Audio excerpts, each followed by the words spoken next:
I was 35 years old, rich as the land itself, and slowly dying. That is the truth of it.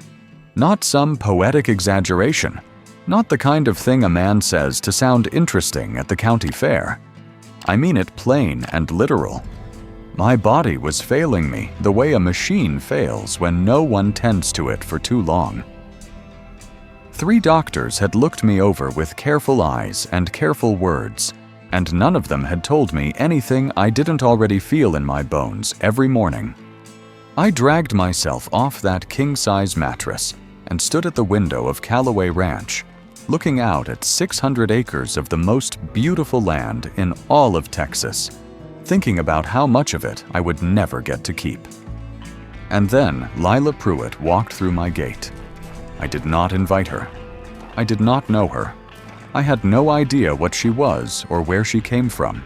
And all I knew was that I was standing on the porch of my ranch house one early October morning in 1997. Sun barely up, coffee in hand, feeling like a man half assembled. And there was a young woman in a floral dress standing at the end of my driveway with a canvas backpack over one shoulder, looking up at the property the way a person looks at something they can't quite believe exists. She wasn't supposed to be there. She changed every single thing. I'll be honest with you.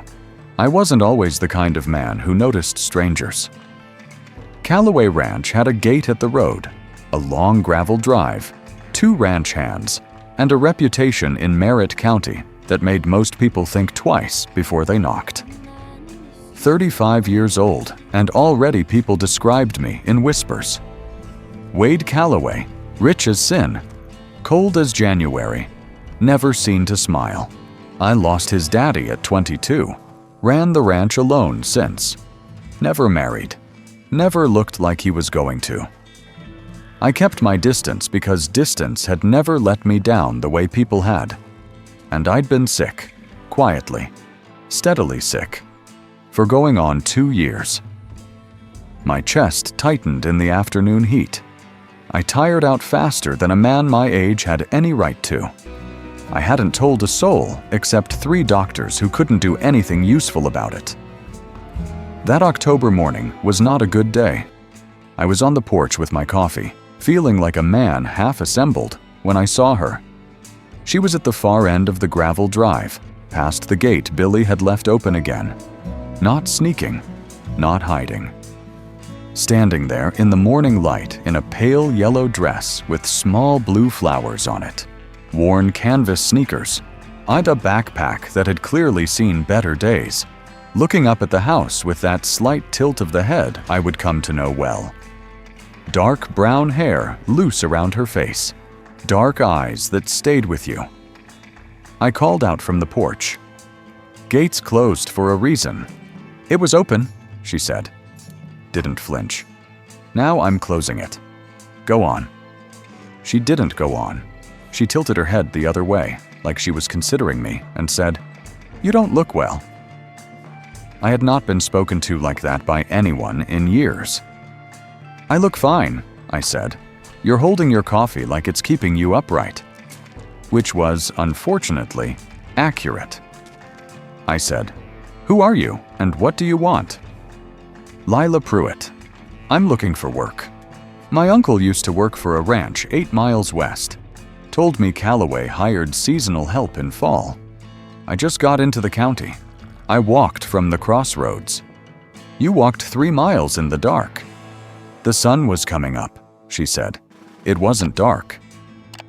I heard myself say, "What kind of work?" And that was where it started. If you're enjoying this story, take a second to subscribe to the channel. We'd love to have you with us. Drop a comment and tell us what you think of Wade and Lila so far. We'll leave a heart on everyone. I didn't hire her that morning. I told Billy to show her to the bunk room, went back inside, and sat at my kitchen table trying to understand why I hadn't just sent her down the road. I went out at noon and hired her. She was on the fence rail behind the barn, eating a sandwich, watching the horses with that same steady attention she'd aimed at the house. She knew I was there when I came around the barn. I could tell by the slight stillness, but she didn't make a show of it. I gave her the terms. She said, "Thank you, Mr. Calloway." I said Wade before I meant to. She almost smiled. "Thank you, Wade." I walked back to the house with the feeling of a decision I didn't fully understand. The first week she was there, she was a hard worker, efficient and calm. Good with the horses in a way that took some people years to develop. Billy liked her immediately, which surprised me. She had a gift for getting along with people that had nothing to do with trying, and my chest felt better when she was nearby. I told myself it was coincidence. The weather was cooler. Any number of practical explanations. I believed myself less and less as the week went on.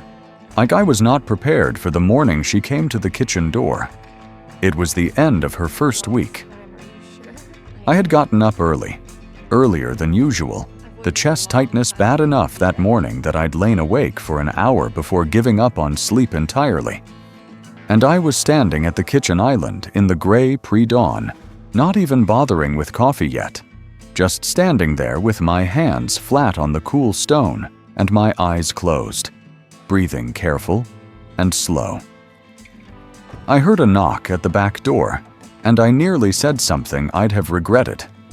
But it was Lila, standing on the step in her work clothes with a small pot in her hands, and she said, without preamble, "My grandmother used to make this for my grandfather when his heart gave him trouble. It's just herbs, valerian and hawthorn mostly, in hot water. It doesn't taste good. Yeah, but it helps." I stared at her. "I heard you moving around at 3 in the morning," she said. "The bunk room is right under your bedroom window." "I didn't ask for." "I know you didn't ask." She held out the pot. "You can throw it out if you want to." I did not throw it out. I don't know why. Something in the way she said it. Not sorry, not pushy, just straightforward. The way she did everything made it impossible to refuse without feeling like an idiot. I took the pot. She went back to work. I stood at my kitchen island and drank the worst tasting thing I had consumed in living memory. And by 8 o'clock that morning, the tightness in my chest had eased to almost nothing. I told myself it was the sleep I'd gotten after all. I told myself it was the cool air coming through the kitchen window. I did not tell myself the truth yet, but the truth was starting to knock. If I'm honest, and I seem to have gotten into the habit of being honest in this story, the thing that was the hardest to admit wasn't that her presence was helping me. It was that I had started waiting for her, not in a way I acknowledged to myself, not in any way I would have admitted out loud, not for any amount of money. But in the morning, when I heard her boots on the gravel below the kitchen window, something in me unclenched. When she went out to the far pasture with Cord and was gone most of the afternoon, I caught myself looking toward the far fence line more than I should have.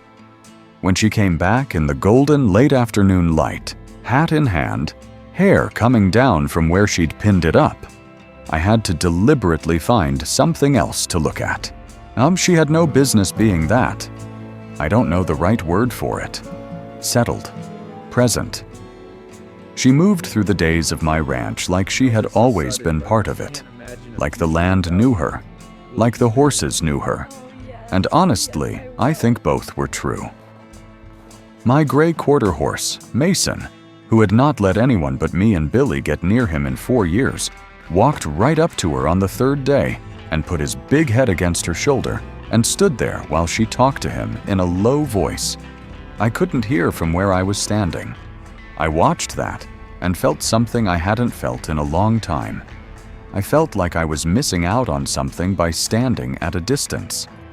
That was a new and uncomfortable feeling for Wade Calloway. I did not enjoy it. I also did not stop feeling it.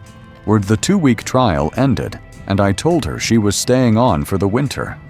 She said, "Thank you," and went back to what she was doing. I went back to the house and sat down on the leather couch in the front room and looked at the rodeo trophies on the mantel and thought about what I was doing. The trophies were from another era, from when I was young and stupid and convinced I was going to live forever. Before my father died. Before I understood that the ranch was both inheritance and weight. Before I learned that caring too much about something meant it could be taken from you. I had not cared too much about anything in a long time.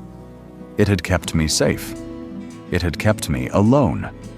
It had kept me in a quiet kind of gray that I had mistaken for years for peace. And I sat and looked at those trophies and thought about a woman in a yellow floral dress standing at the end of my drive in the early morning light, looking up at my house like she was working something out. Something was shifting. I didn't know yet what it was going to become. I reckon I was afraid of it, a little. I reckon that's fair. November came in with cold snaps and golden fields. The herd was healthy, the fences were tight, and Lila Pruitt had been on Callaway Ranch for 5 weeks. I had stopped pretending I wasn't aware of where she was at any given point in the day. I hadn't done anything about it. I'm a private man, and I wasn't about to start mooning around my own property like a teenager. But the awareness was there, constant as weather. What I hadn't expected was that she would be funny. I'm not jokey, just the kind of person who saw things differently and occasionally said so. One afternoon, a delivery driver got his truck stuck near the east gate and was arguing with me about whose fault it was. Lila walked by with a bucket of feed, glanced at the situation, told the driver, "You might try reverse before you try blame," and kept walking. The driver tried reverse and got unstuck. I laughed before I could stop it. Felt self-conscious about it, which was a new experience for a 35-year-old man on his own land. Lila, from 40 feet away, did not look back, but her shoulders did a small pleased thing. And I noticed. She made me the herb tea every morning now. It had become a thing that happened without being discussed. I left the back door unlocked at 6, and she came up the step and knocked. And I was at the island, and she set the pot down, and most mornings we stood there for a few minutes in the early quiet and talked. I had not talked, really talked, over coffee in the morning with another human being in longer than I could remember. My father had been that person before. After he died, I'd stopped having morning conversations. I'd told myself I preferred the quiet. It turned out I'd just been in the habit of quiet. She asked me about the ranch, not the business of it, not the acreage or the cattle count or the grazing schedules, but the story of it, how it had started, what it had meant to my father, what it meant to me. And I found myself answering in ways I hadn't expected, going back to things I hadn't thought about in years. This the summer my father taught me to work a fence line. The first cattle drive I remembered. Too young, really, but stubborn enough to keep up. The year of the drought, when we'd nearly lost it, and my father had looked out at the brown fields with his jaw set and his hands loose at his sides. And I had understood for the first time that a man could love something with everything he had and still not be able to protect it from everything. "He sounds like he was good," Lila said one morning, and it was such a simple thing to say, and so completely true that I had to look out the window for a moment. "He was," I said. "You miss him every day," she said. "Every single day," I said. That was the morning I understood that she was not simply a ranch hand who made good medicinal tea. That was the morning I knew I was in some serious trouble, and that the trouble was going to be the best thing that had ever happened to me, whether I was ready for it or not. Somewhere around the middle of November, my health had improved enough that the 3 doctors would have been confused by it. The chest tightness was mostly gone. I was sleeping. My energy in the mornings was better than it had been in 2 years. I felt, for the first time in a long time, like a man who was actually living in his own body rather than just borrowing it. I knew what the difference was. I wasn't foolish enough, at this point, to pretend otherwise. One evening after supper, I had started having supper with Lila, Billy, and Cord most nights at the big table on the back porch, which was another thing that had simply happened without being decided. I found myself sitting across from her as the sun went down over the west pasture and the sky went the color of embers. And I looked at her in that light and thought, I have never wanted to keep something the way I want to keep this. It scared me a little, but less than it had before. The problem, and there was a problem, was that I didn't know what she wanted. I didn't know if she was staying because the work was good, or because she had nowhere better to go, or because she felt something in this place. I didn't know if she looked at me the way I caught myself looking at her. I didn't know if those morning tea sessions, those long conversations over coffee in the quiet before the day started, meant anything to her beyond simple courtesy. I reckon I was afraid to find out. 35 years of keeping people at arm's length will do that to a man. You get good at distance, and then you don't know how to close it. What I didn't reckon on was Lila being the one to close it. It was a cold evening in late November, the first real cold of the season, sharp enough that you could see your breath in the stable, and I was checking on the horses before bed. Mason was restless, moving around his stall, and I'd come down to settle him. I was in the stable maybe half an hour, talking to Mason low and steady, hand on his neck, and I heard the stable door and turned around, and it was Lila. She had a jacket on over her flannel shirt, her dark hair loose around her face, and she was holding 2 mugs. "Billy said you were down here," she said. "What, the cold makes Mason nervous sometimes." "It does," I said. She came and stood next to me at Mason's stall and handed me one of the mugs, and it was just plain coffee, not the herb tea. And I took it, and we stood there together in the quiet of the stable, with the horses breathing around us and the cold pressing against the walls. And I thought, this is the most at peace I have felt in this place in years. In this place, I have loved my whole life.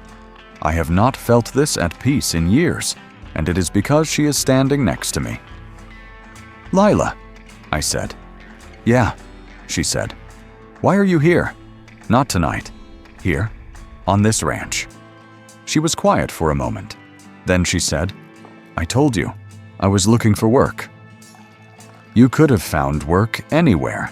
You didn't need to walk 3 miles down a county road in the dark." "The sun was coming up," she said, and I heard the smile in it.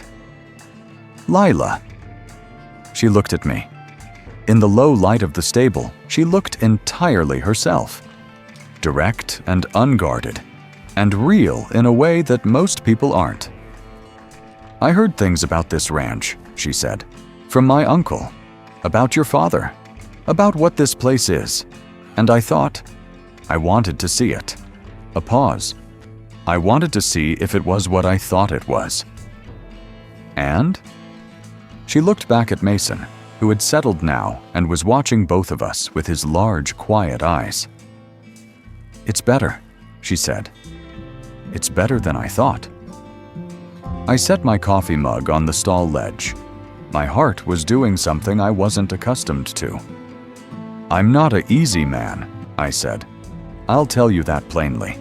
I don't have a warm nature, and I keep to myself, and I haven't—" I stopped, tried again.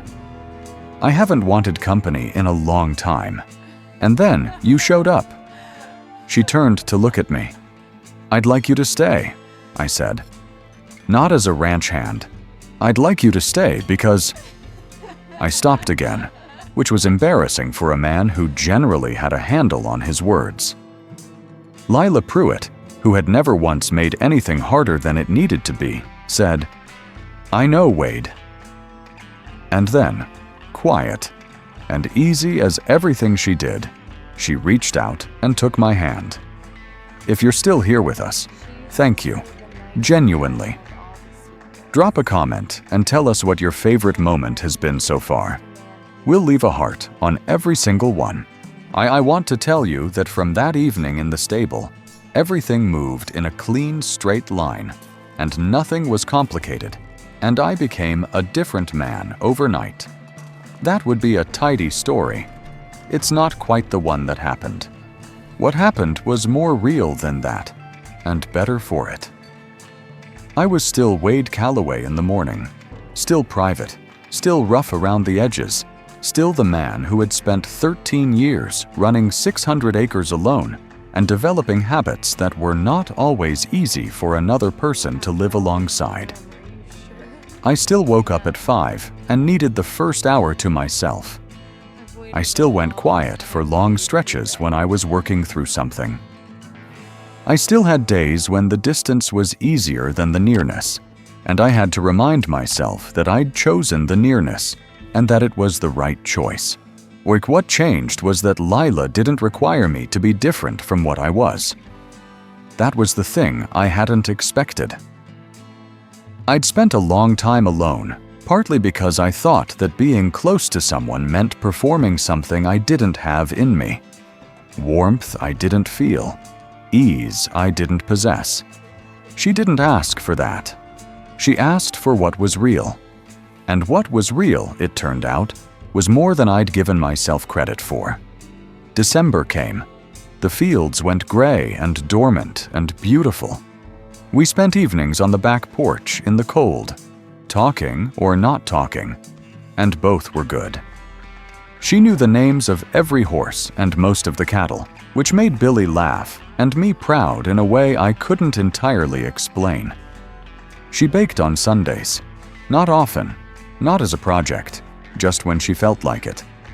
And the kitchen smelled different on those days, warmer and rounder, and I started to understand what it meant to have a house feel like a home. She told me about her family, bit by bit over those weeks. She had grown up on a small farm 2 counties over.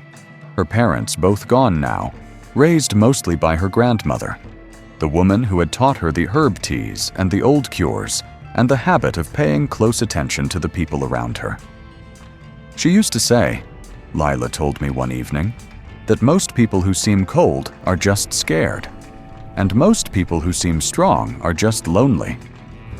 I didn't say anything to that. I looked at the fields. She was right, I said after a while. I know, said Lila. My health kept improving. The doctors, when I went back in January, ran their tests with careful eyes and then looked at me differently than they had before. Better, they said. Significantly better. One of them asked me what I had changed. I thought about the herbs. Yes, I would be honest. I believed in those herbs at this point. But I knew it wasn't only the herbs. I'm not alone as much, I said, and left it at that. February. Cold and silver and clear. And we rode out to the north end of the property on a Sunday, just the 2 of us, Mason and her horse Cleo, who had adopted her in October the same way Mason had. The far north field in winter is something.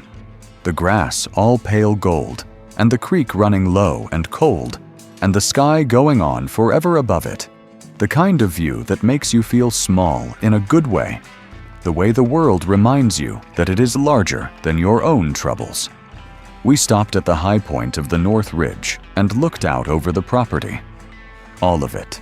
600 acres rolling south toward the house, the barn red and square in the distance, the pickup on the drive, the whole thing laid out below us like something I had almost not lived long enough to see. I almost lost this, I said. Not just the property. She knew what I meant. I know, she said. You showed up on the right day, I said. The right morning. I don't know if you know that. She looked at me with those dark eyes that did not miss much. I reckon I had some help with the timing, she said, which sounded like something her grandmother might have said. and I let it stand. I took her hand on horseback, which is not the most practical thing a man can do on a horse, and Mason gave me a look like he agreed that I was being ridiculous, but I held on anyway. "Stay," I said. "I'm already staying," she said. "Hi, permanently," I said. She was quiet for long enough that I started to feel foolish, and then she said, "Ask me properly, and I'll tell you yes." So I did. The spring that came after was the best spring I had known on Cowboy Ranch in my adult life. The fields came back green and deep, the herd healthy and strong, the horses well rested and well fed, Billy whistling something off-key from the barn from 6 in the morning. Cord brought his wife and kids out on a Saturday, and we had a cookout on the south porch, and I stood at the grill and looked out at the property, and at Lila laughing at something Cord's youngest had said, her dark hair loose in the spring air. And I thought, here it is. This is what the land was for. Not just me standing at the window in the morning feeling the weight of owning it. This. People on the porch, and the horses in the paddock, the sky wide and blue above everything, and her in the middle of it like she had always been there, like the land had been waiting for her the same as I had. Here is what I know now, at the far end of this story, that I did not know the morning she walked through my gate. A man can build walls for long enough that he starts to mistake the walls for himself. He can live inside the cold and the distance and the quiet until he thinks that's what he is. Cold, distant, quiet. When what he is, in truth, is just a man who hasn't been reached yet. She reached me.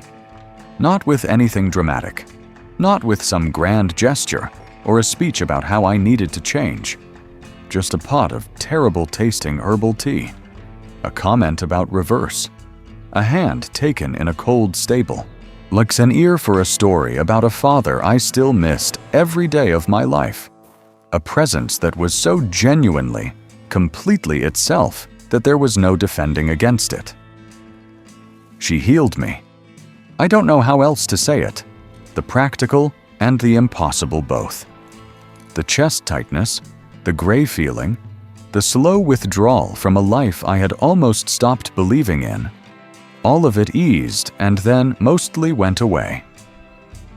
The doctors would say it was the herbs. I would say it was the love. I think both are true, and I think they are not as separate as most people want them to be. She walked through my gate looking for work, and she left with my heart. That ain't how it works around here. I never saw it coming. I don't regret a single thing about it. Her touch healed me. Her presence saved me.